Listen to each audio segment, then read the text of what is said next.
For years, there have been reports that people have found a way to make a motor run on water.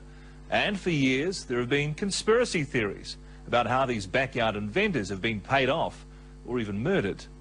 None of the conspiracies has ever been proven. And as far as the scientific community is concerned, no one has created a water engine. But now an Auckland man claims he's done it, turned H2O into fuel. So we sent Sarah Hall to investigate. It looks like a normal motorbike cruising at 100 k's in the far north. But there's one crucial difference. This bike is apparently running on water. Water that's been modified according to a secret formula by an Auckland inventor, Steve Ryan. Is it the holy grail of fuel research?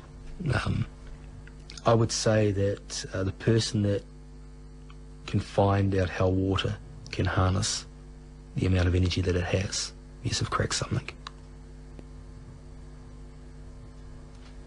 And it's an Auckland boy with no background in science. Yeah, I'd say so. It's a hell of a claim. If it's true, it changes the world. It'll be cleaner, greener, safer. Our reliance on fossil fuels will disappear. Put simply, water is H2O, a mixture of hydrogen and oxygen. The big car manufacturers are already working hard to develop cars to run on hydrogen. They're extracting it from water and storing it in a fuel cell. It will power a motor, but so far it's been expensive and inefficient. What Steve claims to have done is keep the hydrogen in the water and use it to power an ordinary engine. Put simply, what is it? What we've done is actually entrained the hydrogen in the water to make it fire.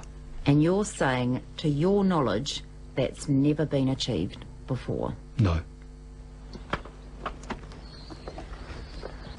We are taken to an Auckland warehouse to check out Steve's water fuel.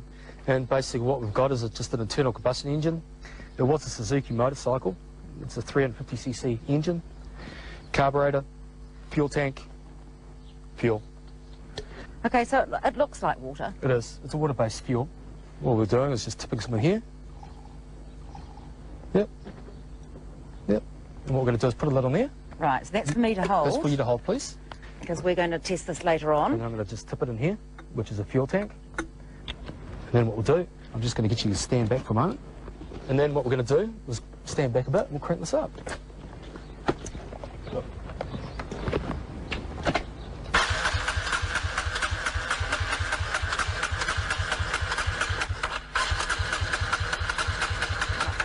on, baby.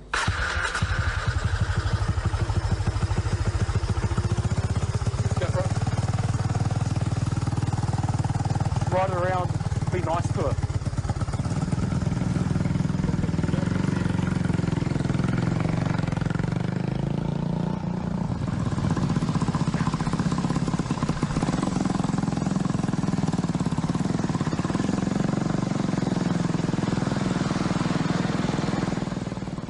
What did I just say? You saw a bike running on water, on a water-based fuel. People would say that you're joking. Yeah. It can't happen. They're entitled to their opinion. And that's it. At the end of the day, it doesn't matter what someone says, it's happening. So it's water, you've changed the structure of the water, but you haven't added anything, like there's no hidden petrol in No, there? there's no petroleum, no carbons, no. Steve Ryan says the fuel is the invention. There's nothing particularly new about the bike, apart from a simple modification of the carburetor. These two here. So we got an independent mechanic to check it out, Steve Mason from Albany Toyota. Well, there's no alternative fuel supply anywhere actually, because it's all going in straight into the top here. So there's, well, for one, there's no room to put anything else. So Steve, in your experience with this bike, you've said that there's nothing unusual about it. What would you say if we said that he's putting basically water in here? Well, without seeing it, I wouldn't believe it for a start.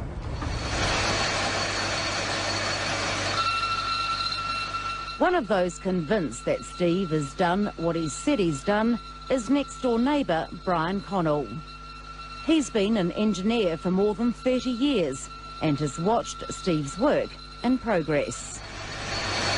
How sure are you that it is water? Well, I'm pretty positive because I've seen him take the water out of the tap. He won't let me see the mix, but he says, here it is, there's the water. Mixes it. There it is. But it's definitely not octane. I mean, any octane you can taste or you can smell.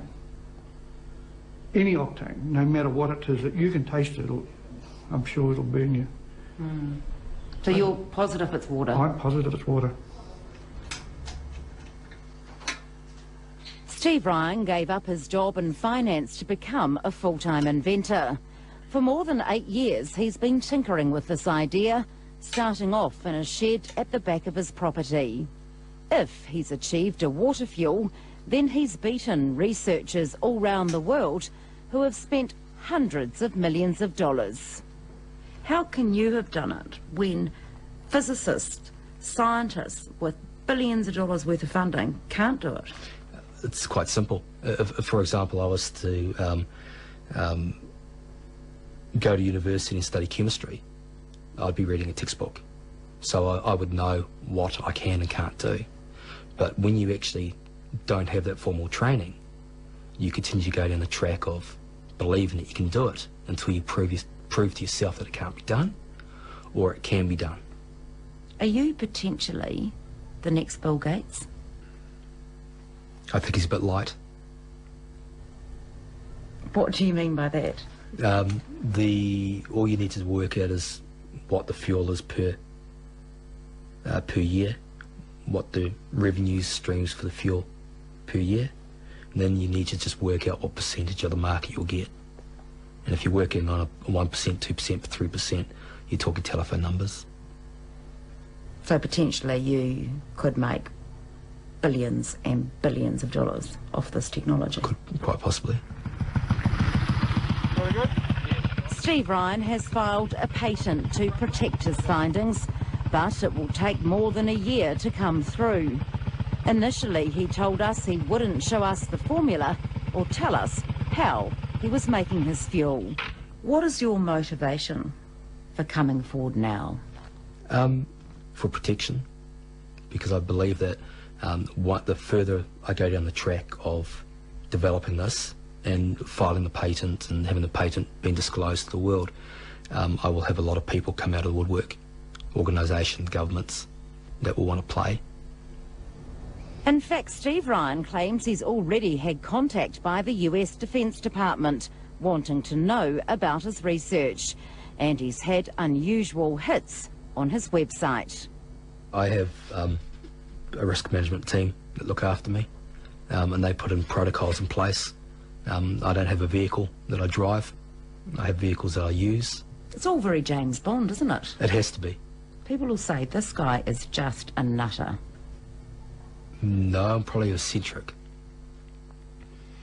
And quite a few people call me quite loose, but the proof's already in the pudding. Yep, right in. Okay, and then what I'm going to do... So is Steve Ryan's fuel one that could change the world? Or is he carrying out some sort of elaborate hoax? Just last week, he decided he would give us a bit more of a clue about how he makes his fuel. Yes, it's New Zealand water. Sweet. So what we're going to do is we're just going to... I'll hold it, Yep. and you can just tip it in. The water goes into this box and 20 minutes later it comes out the other end. You put these two wires together. Yep, a couple of little wires together. We were allowed to look inside to observe the secret process, but weren't allowed to show you. We can confirm there was no hidden battery, no electricity, no sign of any other liquid. Put it into the little tank, which is definitely empty. Yep. So, in it goes. I poured the fuel into the bike and then saw the bike drive off.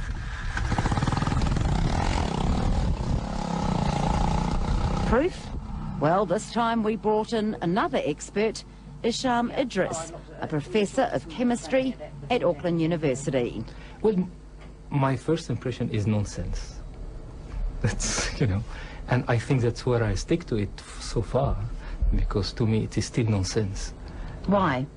Well, simply because you cannot get more energy out, you cannot get energy out of something without putting energy. It doesn't actually smell of anything. Professor Idris believes what could be happening inside Steve's little box is a process called electrolysis. It's basic science. Put two metals in the water, connect them up, and hydrogen bubbles will form. But he cannot understand how that produces a fuel to run a motorbike. Have you ever seen anything like that before? No. Have you got any theories on why No. that happened? No. No. You No. can't explain it? No, I cannot.